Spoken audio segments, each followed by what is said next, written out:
kali ini saya akan menjelaskan kepada kalian semua mengenai mengontrol diri dan kematangan sosial.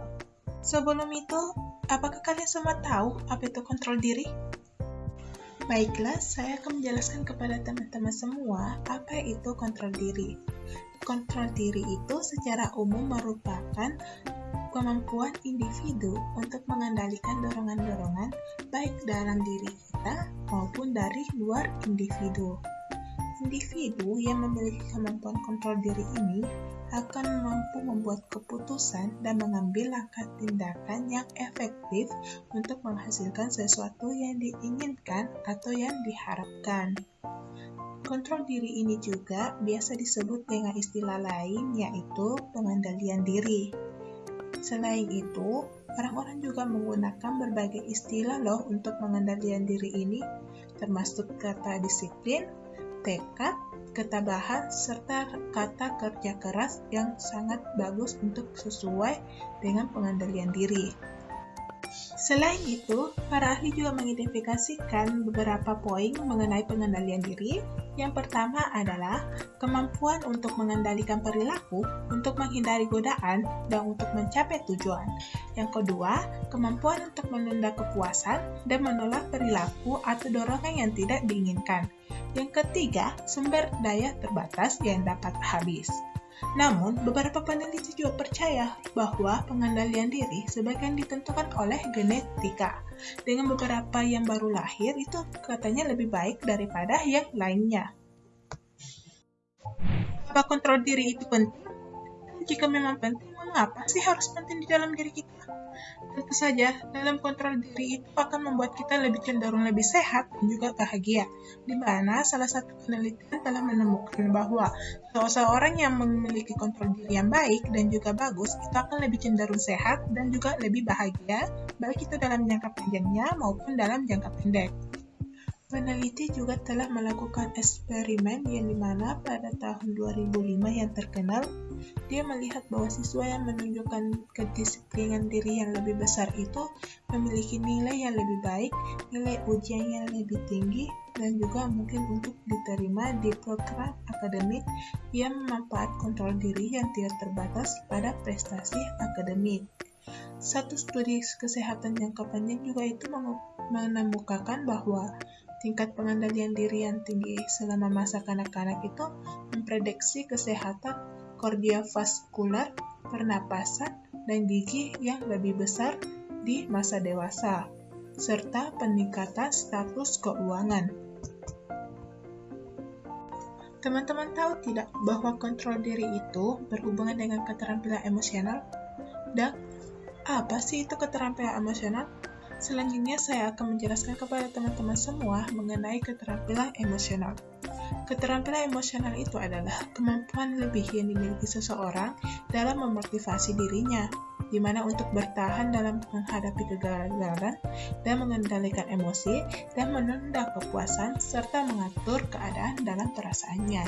Melalui keterampilan emosional ini, seseorang dapat menempatkan emosinya dalam porsi yang tepat, memiliki kepuasan, dan mengatur suasana hatinya.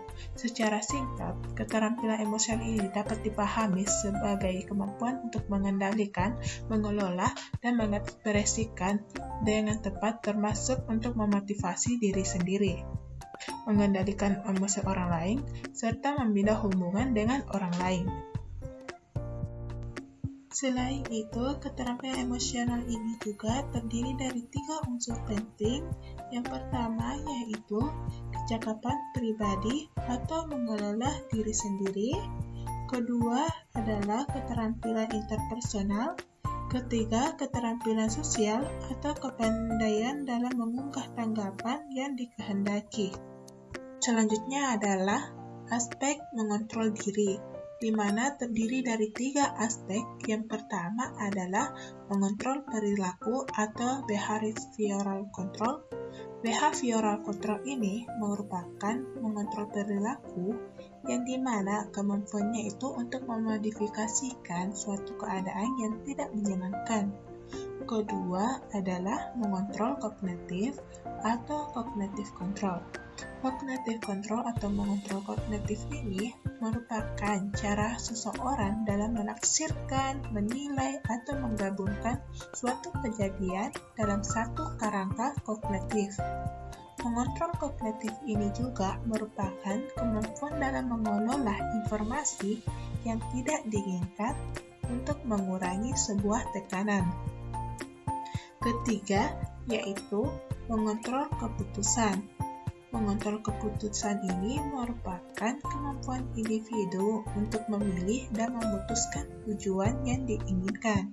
Kemampuan individu memiliki kesempatan dan berbagai alternatif dalam melakukan suatu tindakan. Kalian tahu tidak bahwa mengontrol diri itu memiliki manfaat penting loh bagi kita semua? Apa saja sih manfaat dari mengontrol diri?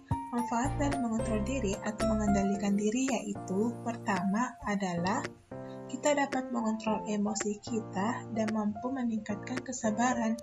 Karena jika kita dalam keadaan sabar, tawakal, dan ikhlas, dapat meningkatkan komunikasi positif di lingkungan masyarakat atau di lingkungan sekitar kita.